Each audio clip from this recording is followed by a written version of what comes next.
Hola, un cordial saludo para toda la comunidad que nos acompaña nuevamente. Bienvenidos al último programa del año 2020 de Salud en Equilibrio. Mi nombre es Antonella Barresi y me acompaña doctor, no puedo creer, doctor Alberto Concolino, que tan rápido hemos llegado al final de este año que fue durísimo. Fue duro, fue un año muy duro desde todo punto de vista. No para nosotros, que fue fantástico todo esto, pero fue un año realmente muy duro. Y que lo peor de todo esto es que las consecuencias todavía no las estamos viendo. Así es, doctor, pero bueno, como vos decís, para nosotros dentro de esta comunidad ha sido un año fantástico, sí. Hemos crecido muchísimo juntos, hemos recibido cantidad de comentarios, saludos, de cómo la gente realmente está implementando cambios en su vida, tratamientos en su vida, gracias a este pequeño espacio de amigos, como a nosotros nos gusta llamarles. Así que bueno, antes de comenzar el programa, nos toca agradecerles por estar siempre con nosotros. Es así, la verdad queremos agradecerles porque nos permitieron de alguna manera cumplir nuestro propósito, que era estar con ustedes, charlar y armar un espacio de amigos donde ustedes pudieran consultar. Y bueno, esto es lo que fue pasando y la verdad que estamos muy contentos. Así es, doctor. Y bueno, a pesar de ser el último programa del 2020, no crean que los vamos a abandonar. Esto va a continuar y lo vamos a seguir haciendo con temas muy interesantes, que es el caso de hoy, que vamos a continuar hablando de las enfermedades reumatoideas. Y dentro de eso, reumatológicas, lo decimos bien. Y bueno, ya hablamos un poco de lo que era la artrosis, eso lo dejamos súper claro. Si no vieron el video, los invitamos a poder conocer un poco sobre esta enfermedad en el video anterior. Y hoy vamos a hablar de dos enfermedades que también son muy comunes dentro de estas 200 y pico que me hablabas que existían, que son la gota y la artritis reumatoidea. Exactamente. Es medio trabalengua decir reumatoidea, pero lo logramos, doctor. Pero porque estamos en enfermedades reumáticas y ahí es donde nos confundimos. Exactamente. Pero es así, artritis reumatoidea. Doctor, en el caso de la gota, ¿es así como decíamos que es típica de la tercera edad? ¿Puede aparecer antes? ¿De qué hablamos cuando hablamos de tengo gota? No, la gota en realidad puede aparecer desde mucho más joven, porque en realidad es una enfermedad metabólica. ¿Cómo es eso, doctor? Claro, es un trastorno en el metabolismo del ácido úrico. Ok, entonces eso lo podemos tener desde muy temprana edad. Sí, no vamos a decir en un niño, pero sí en un adolescente y un adulto joven. Más, te diría que es una enfermedad del adulto joven. Ok, doctor, sobre todo porque, como vos decís, en el metabolismo influyen también muchos los factores externos, como la alimentación y otros factores, ¿no? Más, está directamente relacionado a la alimentación.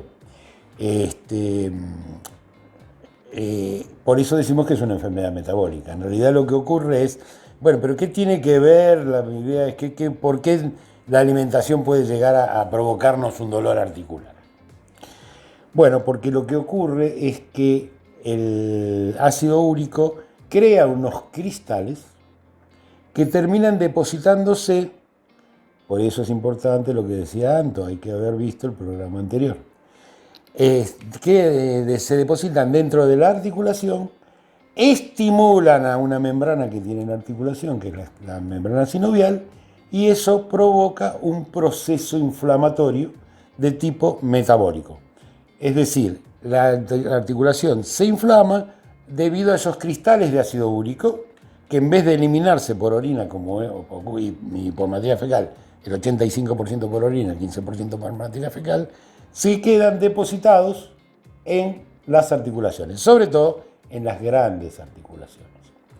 Es decir, por eso es muy común escuchar en los pacientes con gota que tienen, que fundamentalmente se ataca la rodilla, el dedo gordo del pie, muchas veces los codos o los hombros, pero fundamentalmente rodilla y dedo gordo del pie, ¿no? Claro, doctor, porque una vez que esos cristales se quedan ahí, ¿qué hace nuestra articulación? ¿Cómo se defiende de eso? ¿Cómo trata de sacar eso de ahí? Porque no es natural. Reacciona con un proceso inflamatorio y lo que termina doliendo es el proceso inflamatorio.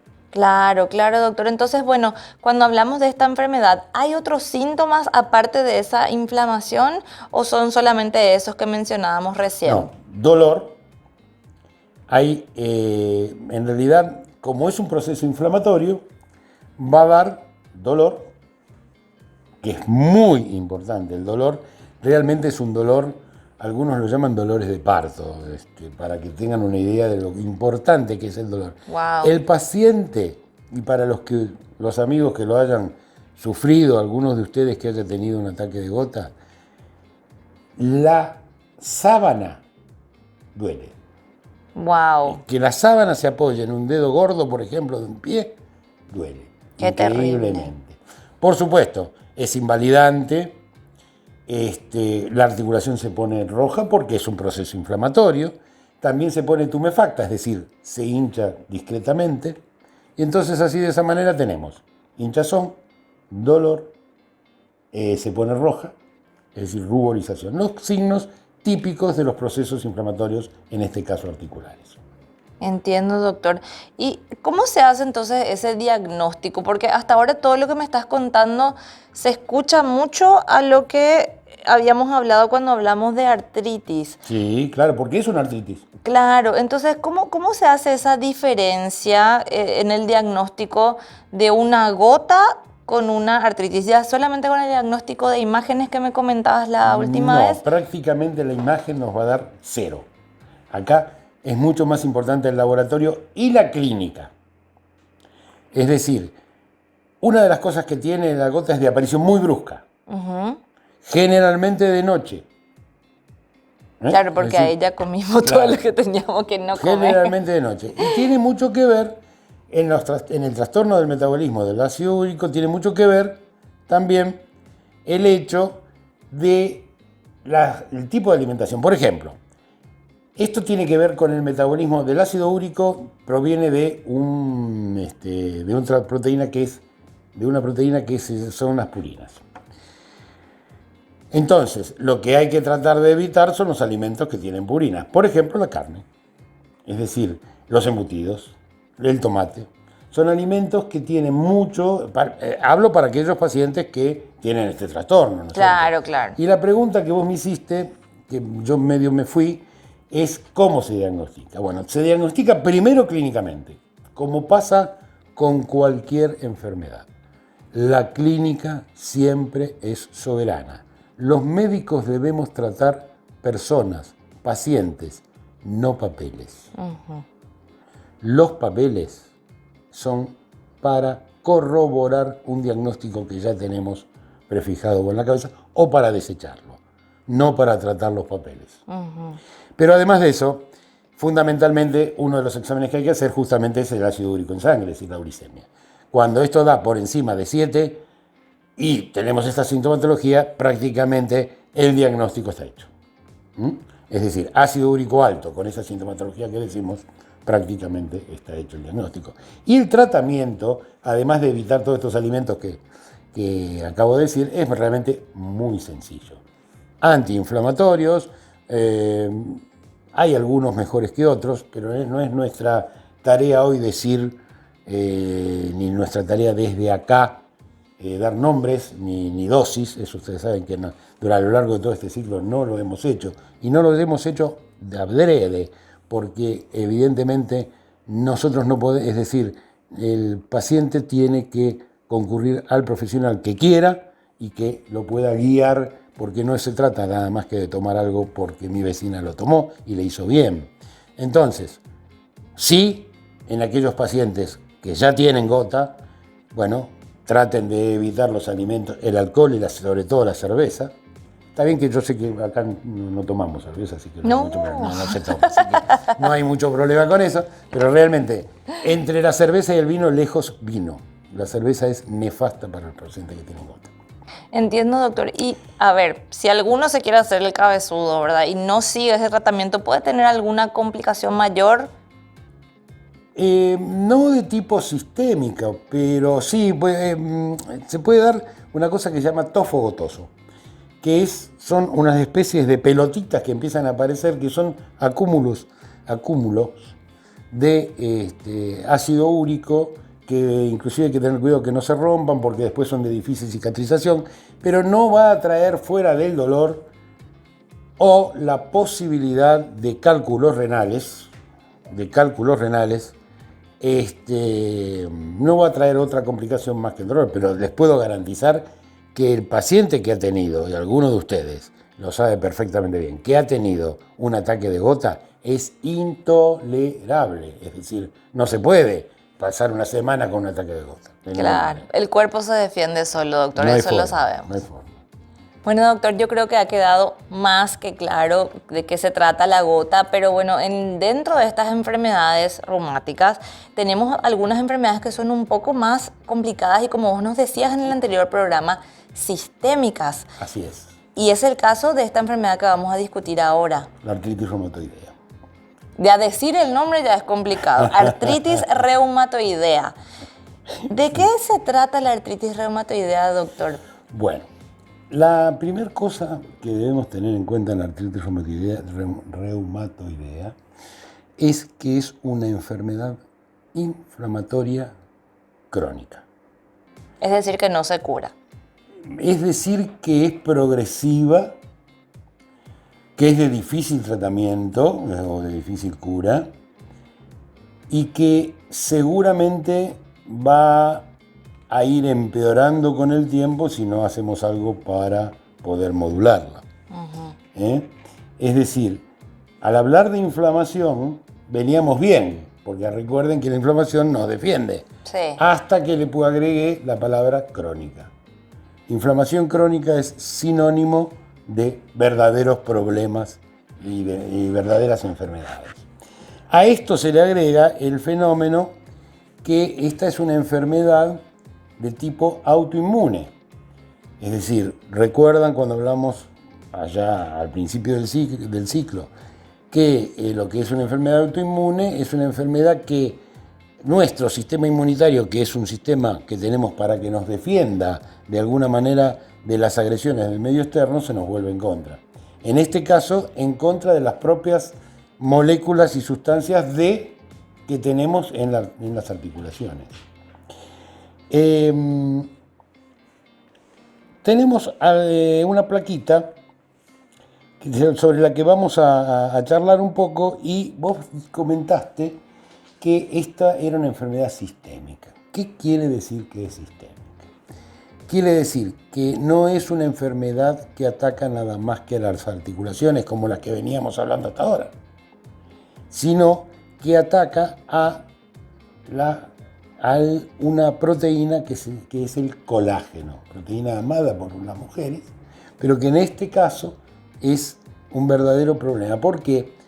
¿Por qué es sistémica? Porque puede tener repercusiones no solo a nivel de las articulaciones, sino cuando se complica, es decir, no es que la artritis reumatoidea arranca con un proceso pulmonar, no, pero cuando se complica o librada a su evolución, puede darnos complicaciones a nivel de otros órganos, y esto tiene su lógica, porque todos los órganos tienen una forma, esa forma le da una estructura, y esa estructura tiene un sostén, y ese sostén es el colágeno. Sí, yo recuerdo que nos explicaste que el colágeno, si bien de repente todo el mundo está muy atento al colágeno en la piel y máximo hasta en los huesos, es muy importante eso que vos dijiste, que el colágeno está presente en absolutamente todos los órganos de nuestro cuerpo, así prácticamente. Entonces, bueno, también importante lo que dijiste, que si no se trata a tiempo puede causarnos problemas realmente nefastos, doctor. Entonces, ¿cuáles son los primeros síntomas? ¿Cómo se empieza a manifestar esta enfermedad? Bien, quiero decirte otra cosa más de la artritis reumatoidea antes de ir a los síntomas. Y es que es una enfermedad simétrica. ¿Qué quiere decir eso? Que no es, en la artrosis, vos tenías una artrosis de la rodilla izquierda o de la rodilla derecha. No, acá vas a tener una simetría, vas a tener las dos rodillas, las dos manos, los dos tobillos. Y podés tener más de una articulación, pero una de las características es que es simétrica.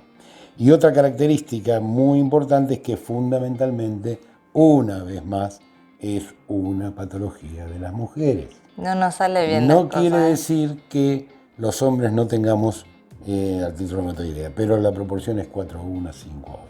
Wow, es mucho, es mucho. Y eso es porque si nos da el tiempo, bueno, ya lo voy a decir por las dudas, no nos da el tiempo. Esto está muy relacionado con los sistemas de información. Recuerden que esto es una enfermedad inmunitaria. ¿Qué era el sistema inmunitario? Un sistema de información. ¿Y ese sistema de información cómo funciona? En combinación con otros sistemas de información, que son las hormonas. Por eso es muy frecuente que las pacientes, digo las pacientes que es realmente muy común en las mujeres, tengan trastornos hormonales, además de la artritis en sí. El otro sistema es el sistema nervioso central o el otro sistema importante es la psiquis. Por eso no es extraño que justamente sea una enfermedad fundamentalmente de las mujeres, porque las mujeres tienen una psiquis mucho más compleja que lo del hombre. Esto yo lo expliqué. Siempre que lo digo, me pongo en contra de toda la platea masculina, pero es la verdad, es la verdad. Claro. No son complicadas, son complejas. Exacto, y aparte, bueno, con las estadísticas no se puede discutir, doctor. Entonces, bueno, más que nunca las mujeres atentas, porque el doctor ahora nos va a explicar un poco más de los síntomas. Aparte de ser simétrica, doctor, como vos nos contabas, ¿qué otras características tiene esta enfermedad para que la gente esté atenta? Bueno, la primera cosa que hay que conocer y que ustedes tienen que conocer, que no es una enfermedad de fácil diagnóstico, sobre todo en el arranque. Por eso hay que estar muy atento. Sí. Por eso hay que estar muy atento. En el arranque hay situaciones, recuerden que es sistémica, entonces va a tener algunas manifestaciones generales, como por ejemplo cansancio, astenia, algunas personas tienen una disminución del apetito, todas cosas que son absolutamente inespecíficas y común a cualquier otra enfermedad. Sí. Por eso es de difícil diagnóstico. A eso hay que sumarle que aparece, acá sí, los dolores articulares fundamentalmente, contrariamente a lo que vimos de la artrosis, que era de las grandes articulaciones, acá es de las pequeñas articulaciones. Es decir, son las articulaciones de las manos, las articulaciones de los pies. Y tiene una característica muy importante, además, insisto, de ser una enfermedad de las mujeres fundamentalmente. Insisto, fundamentalmente, no digo que no exista en el hombre, pero fundamentalmente de las mujeres, que es lo que se llama rigidez matinal. ¿Qué es la rigidez matinal? El paciente se despierta, se levanta y es como si fuera un robot. Le cuesta moverse, le cuesta levantarse, le duelen las articulaciones de los pies cuando pisa, muchas veces las articulaciones de las manos. Todo eso va pasando a medida que transcurre la mañana. Y algunos pacientes en media hora, otros pacientes en 2, empiezan a sentirse normalmente bien, como cuando se acostaron, es decir, prácticamente sin molestias. Pero eso es un signo muy importante para tener en cuenta porque es un signo premonitorio, es decir, primigenio, y que es cardinal, es decir, importante como para poder hacer un diagnóstico precoz. Justo eso te iba a decir, doctor, qué importante es que el médico a quien visitemos nos haga esta pregunta o que nosotros estemos también atentos a estos síntomas para poder contarle eso al doctor y que pueda hacer un diagnóstico. ¿Cuáles son los exámenes que le permiten, como vos decís siempre, doctor, al clínico comprobar que tenemos esta enfermedad? Bueno, también es muy interesante. Acá en este caso, contrariamente a la artrosis, donde nos podíamos basar en diagnóstico por imágenes, las radiografías, ecografías, etc., acá el diagnóstico o la corroboración del diagnóstico es más por el laboratorio. Hay algunas cosas que son inespecíficas del laboratorio, como por ejemplo la eritrosedimentación. Como es una enfermedad inflamatoria, la eritrosedimentación va a estar aumentada, pero eso es inespecífico. En el síndrome metabólico también puede estar. Claro, hay demasiadas enfermedades que tienen enfermedades donde puede estar enfermedad, en una enfermedad infecciosa puede estar aumentado. Sí. Entonces, eso es inespecífico, pero hay otros otras determinaciones que son más específicas, como una prueba que se llama factor reumatoideo. Lamentablemente, no, si bien es mucho más específica, de hecho se llama factor reumatoideo y aparece en la artritis reumatoidea, hay muchos pacientes con artritis reumatoidea cuyo factor reumatoideo es negativo. Ah, mira, se esconde la enfermedad encima. Es negativo. Es decir, no es que, tenemos un factor reumatoideo positivo, ya está. Y con esto ya está. Y lo que es peor, hay factores reumatoideos positivos que no tienen artritis reumatoidea. Qué complicado, doctor, el diagnóstico. Por eso lo dejamos para lo último. Es una enfermedad muy compleja, muy interesante como tal, como para que nuestros amigos puedan interiorizarse de lo que es, pero complicada para tratar, ¿no es cierto? Hay otros, recuerden que es una enfermedad inmunitaria, por lo tanto va a haber anticuerpos.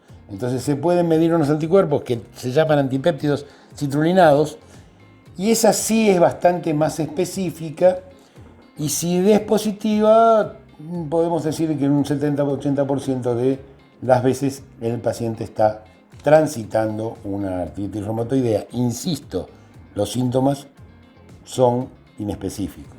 Claro, entonces el doctor tiene que ser realmente como un detective prácticamente, recopilando toda la información entre lo que le dice el paciente, los resultados del laboratorio, tratar de hacer por descarte el tema de las imágenes para ver si sale algo ahí y recopilar toda esa información para luego indicar un tratamiento.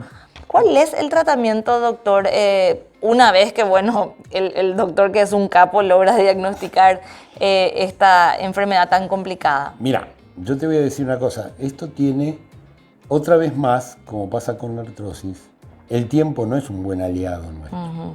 A medida que pasa el tiempo y si no hacemos algo para poder modular esta enfermedad, es decir, poder tratarla y tratar de más o menos manejar sobre todo el proceso inflamatorio, las cosas van para peor. Entonces, así como es muy difícil diagnosticarla en un principio, es muy fácil diagnosticarla cuando tenemos las complicaciones. Muy fácil. ¿Por qué? Porque las complicaciones van a ser la destrucción de la articulación.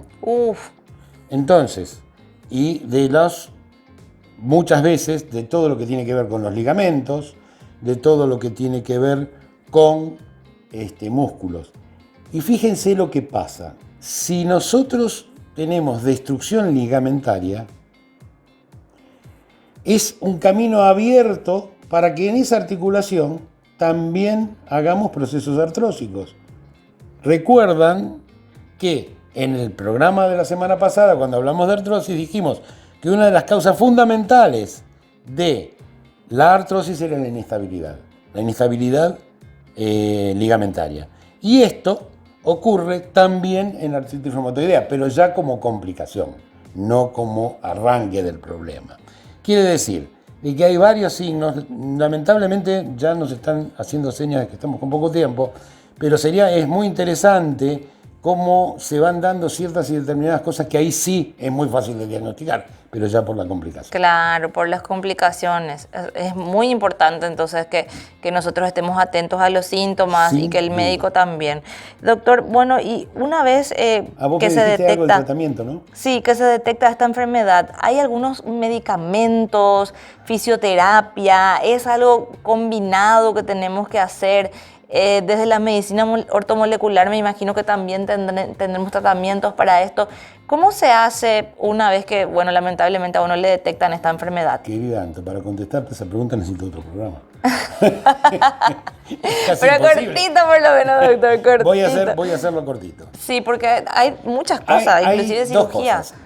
Tengan en cuenta que la artritis reumatoidea, además de la molestia terrible que implica por el dolor, la imposibilidad, y etcétera, etcétera, es decir, son pacientes que requieren muchos antiinflamatorios, muchos analgésicos, con lo cual eso trae todas las complicaciones de los analgésicos y los antiinflamatorios. Hoy tenemos varios medicamentos de farmacia, de la farmacología, que tienen sus pros y sus contras. Muchos tienen bastantes pros y pocas contras, otros tienen muchas contras y pocos pros. Muchas contras, aunque también tienen muchos pros. Eso es para médicos especialistas, es decir, tiene que ver con medicamentos que actúan sobre el sistema inmunitario, así que eso tiene que estar muy controlado. Pero hoy tenemos esas herramientas con muy buen resultado. Y una vez más, sobre todo en un principio, insisto, ¿no? Ya cuando tenemos las complicaciones, las deformidades, la inestabilidad, ya no tiene mucho sentido, pero en un principio, una de las cosas que funciona muy bien y que retardan todo el proceso y que es bastante inocuo, una vez más, nuestro amigo plasma rico en plaquetas. Plasma rico en plaquetas. ¿Y la cirugía, doctor, es una opción o no? La cirugía es una opción, sobre todo era una opción que se usaba ya hace bastante tiempo, que es tratar de eliminar una intervención quirúrgica que se llama sinovectomía, que es sacar la membrana sinovial de la articulación. Sí. Para que, como el proceso es inflamatorio y eso es a través del aumento del líquido sinovial provocado por la membrana sinovial, es un poco que como muerto el perro, muerta la rabia. Pero en realidad los resultados son bastante disímiles y depende mucho de qué articulación estemos hablando. Pero se hacen cuando es casi una operación de rescate, no es de ninguna manera. Es decir, no es que diagnosticamos una artritis reumatoidea en un principio y entonces para que no haga las deformaciones le sacamos la cirugía. No, va a ser mucho peor. Como un último recurso, claro. No es que es preventivo, son operaciones de rescate. Entiendo, doctor. Entonces, el pronóstico que tenga esta enfermedad depende muchísimo del momento en que se haya detectado, ¿no es así? Depende, por supuesto, del diagnóstico precoz. Ahora, yo quiero decir, ¿tenemos un minuto, señor director? Yo quiero decir una cosa para terminar, porque no quiero que se escape independientemente. Yo voy a contar en este aspecto mi experiencia. Como ustedes saben, todos los que han seguido este ciclo, yo trato de no hablar puntualmente de mi experiencia, pero en esta oportunidad sí lo voy a hacer. Podría decirles que no existe artritis reumatoidea sin un estrés postraumático previo. Por eso dije que era una enfermedad de las mujeres, y por eso justifiqué que era una enfermedad de las mujeres. Existe detrás de toda artritis reumatoidea, cuando nos ponemos a investigar los orígenes, cosa que no siempre se hace, vamos a detectar en esos pacientes con artritis reumatoidea, sean hombres o mujeres, que 2, 3, 4 años antes de la aparición de los primeros síntomas, esos pacientes pasaron alguna situación traumática, psicoafectiva, de mucha trascendencia que no pudieron resolver. Y que finalmente, esa situación que no pudieron resolver se vuelve en contra nuestra y se puede desatar una artritis reumatoidea, como también puede pasar un cáncer. Pero en este caso es muy común, les digo que lo tengo comprobado no en 30, 40% de los casos, 95% de los casos. Qué fuerte, doctor. Bueno, y qué importante. Por ende, para terminar, en el tratamiento es fundamental, si queremos que esa enfermedad no nos acompañe el resto de la vida y tengamos complicaciones tremendas, debemos tratar de resolver y apuntalar todo lo que tiene que ver con neurotransmisores y psicoafectividad. Así mismo es, doctor. Y tener una salud integral, ¿verdad? Integral, que sea desde adentro, como decimos siempre en la medicina molecular, y sobre todo la Prevención, de vuelta, volvemos a repetir, gente, prevención, hacerse los controles mínimo una vez al año, tener un médico de cabecera que conozca nuestra historia clínica, que conozca cómo funciona nuestro sistema, nuestro metabolismo, identificar esas cosas que de repente para nosotros son como detalles medio nimios. O sea, que hoy me levanté y no me puedo mover tan bien. Para el doctor eso puede ser un detalle diferencial en un tratamiento, en un diagnóstico. Anto, yo te voy a decir una cosa. El diagnóstico no lo hacemos nosotros los médicos. El diagnóstico lo hace el paciente, solo tenemos que escucharlo. Así mismo es, doctor. Bueno, ha sido un placer, doctor, poder hablar de todas estas cosas. Tenemos todavía muchísimos temas que vamos a seguir hablando. Si Dios quiere, el 2021 nos va a traer una cantidad de temas nuevos, de testimonios inclusive de pacientes que ya tienen experiencia con la medicina ortomolecular, que bueno, es relativamente nueva para claro, para la mayoría. Joven, está bien, me encanta esa palabra, doctor. Bueno, antes de despedirnos, les recordamos a todos, la pandemia del COVID continúa, así que sigamos tomando las medidas de prevención para combatirla.